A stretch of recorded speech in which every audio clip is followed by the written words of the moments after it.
घाटशिला उपचुनाव की बात हो या झारखंड की राजनीति में, पूर्व मुख्यमंत्री चंपई सोरेन हमेशा से एक्टिव रहे हैं। हमारे साथ हैं चंपई सोरेन, सीधे उनसे बात करेंगे। दादा, अभी वर्तमान में झारखंड की सियासत की बात करें तो देख रहे हैं कि लगातार सरकार का जो मुख्यमंत्री हैं हेमंत सोरेन, उनका दिल्ली दौरा भी हो रहा है।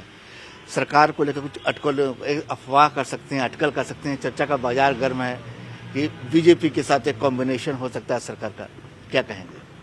देखिए, वो सब बारे में तो हम नहीं जानते हैं और गठबंधन को जनादेश दिया है, वो लोग काम करने दिया जाए, इसीलिए हम कुछ नहीं कहते हैं कि उसको जनादेश दे चुके हैं और बढ़िया से काम करे। जिस तरीके से बात आ रही है कि एक तरीके से कभी कांग्रेस को लेकर चर्चा आती है कि कुछ वहां कुछ टूट की खबरों की चर्चा आती है, अफवाह ही मान ले चर्चा कभी आती है।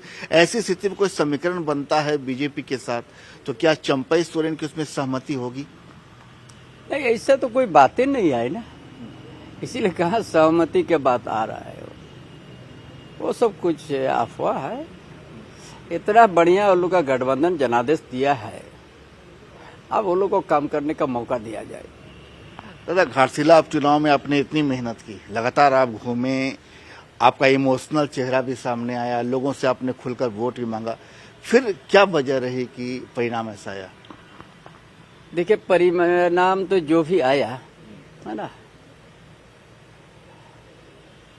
और चुनाव आएगा फिर जाएगा, ये आते रहता है। लेकिन हम जिस उद्देश्य से एक मिशन तय करके झारखंड प्रदेश में हम घूम रहे हैं, वो मिशन हमको देखने को, सफल होने को और नजर है। अभी क्या मिशन है आपका? संथाल में भी कुछ तो वही है, इस समाज को जगाना है, रूढ़िवादी प्रथा को बचाना है, डेमोग्राफी जो बदलते जा रहा है उसको रोकना है, आदिवासी के जमीन को वापस करना है, आदिवासी के अस्तित्व को बचाना है, आदिवासी का बहुबेटी का इज्जत को बचाना है। जो आज पूरा संताल परगना से पूरा प्रदेश में आदिवासी का एक संकट का स्थिति पैदा हो गया है, उसको आज झारखंड अलग राज्य होने के बाद भी उनका अस्तित्व खतरा में है। जमीन उसका लूटाते जा रहा है। उसका उदाहरण है पूरा संताल परगना, उदाहरण है कोल्हान में। आप कोपाली जाइए, एक पंचायत था कोपाली, है ना, 95 में तो चुनाव था, पंचायत या एमएलए चुनाव, उसमें उस समुदाय का एक भी घर नहीं था। आज उसी कोपाले में 35,000 वोटर बन गया इतना दिन में। और वहाँ का जो आदिवासी, वहाँ का जो मूलवासी जनसंख्या घट गया, जमीन 71 का जमीन ही है, 95% वो जमीन कब्जा होते गया। ये आपको कुल्हान का धरती का एक जगह का उदाहरण धरा, ऐसा कि हजारों जगह में उस तरह से हो रहा है। बिहार में एसआईआर, फिर अब बंगाल में बात आ रही है, फिर झारखंड में भी हो रही है, होने वाली है। तो ऐसे स्थिति में एसआईआर को आप कैसे देख रहे हैं? एसआईआर बहुत झारखंड के लिए बहुत जरूरी है, नहीं तो यहाँ आदिवासी मूलवासी का अस्तित्व घट जाएगा। जनसंख्या तक घटना शुरू हो गया, जमीन तक और अपना माँ बहन का इज्जत तक बचाने में सक्षम नहीं रहेगा एक दिन यहाँ का आदमी।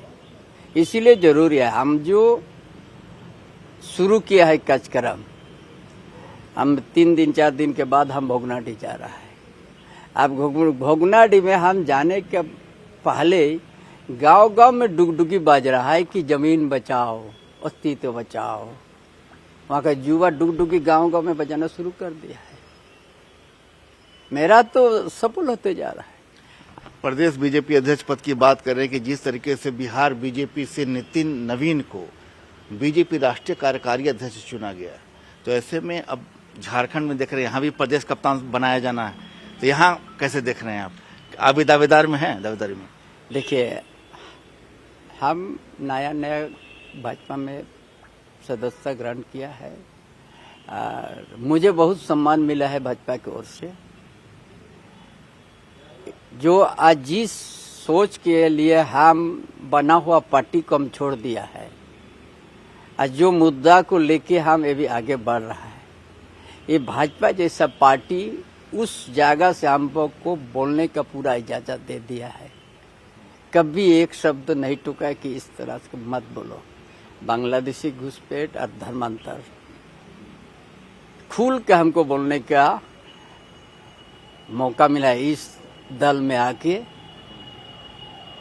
और इसीलिए हम भाजपा के शीर्ष नेता जो देश का प्रधानमंत्री नरेंद्र मोदी, गृहमंत्री अमित शाह के ऊपर मैं आभार व्यक्त करता हूँ। अभी हाल फिलहाल में कभी कोई मुलाकात उनसे होनी है आपकी?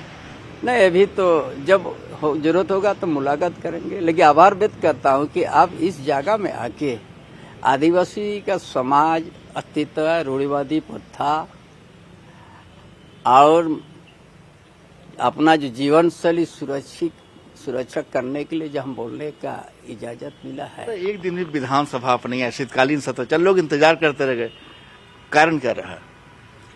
हम तो बोला है कि जनादेश दिया, इसको डिस्टर्ब मत करो, करने दो। विधानसभा शीतकालीन सत्र में, विधानसभा में जो होता है कर्म पूरा होता है, रोड रास्ता का बात उठता है, पुलिया का बनाने का बात उठता है, जो हकीकत बात है वो तो कोई नहीं सुनता है, क्योंकि उसका पास जनादेश है।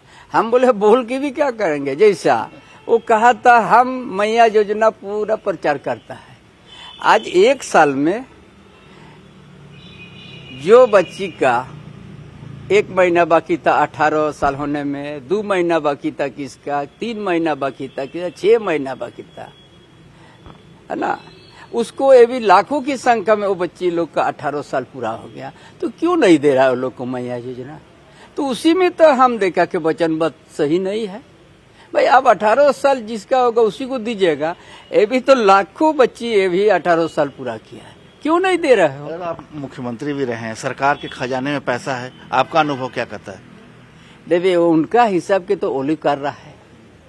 वित्त विभाग का कभी शून्य कहता है, कभी भरा हुआ कहता है, तो क्या विश्वास कीजिए। जब हम लोग नीतिगत चर्चा होगा उसमें भाग लेंगे हम। अरे भी जो चल रहा है चलने दिया जाए। हम इसीलिए हम कुछ बोलने से बोलेगा देखिए नया नया बीजेपी भी गया है, देखो हम लोग काम करने नहीं दे रहा है। हम बोले 2-2.5 साल काम करो, हम कुछ नहीं कहेंगे। आपको दिया है जनादेश, बढ़िया से सवारिए आप ये को झारखंड को, हमको कुछ नहीं करना है उसमें। पूर्व मुख्यमंत्री चंपई सोरेन मुखर हैं, बता रहे हैं कि संथाल में डुडुगी बजानी है, खास घुसपैठ और धर्मांतरण के मुद्दे पर भी मुखर है। ये भी बता रहे हैं कि बीजेपी में आने का मौका मिला है, अपने मुद्दों को सामने रखने का मौका मिला है। कुल मिलाकर चंपई सोरेन फुल फॉर्म में नजर आ रहे हैं। कैमरामैन संजीव तिवारी के साथ संजय कुमार सिन्हा, न्यूज़ 18 रांची।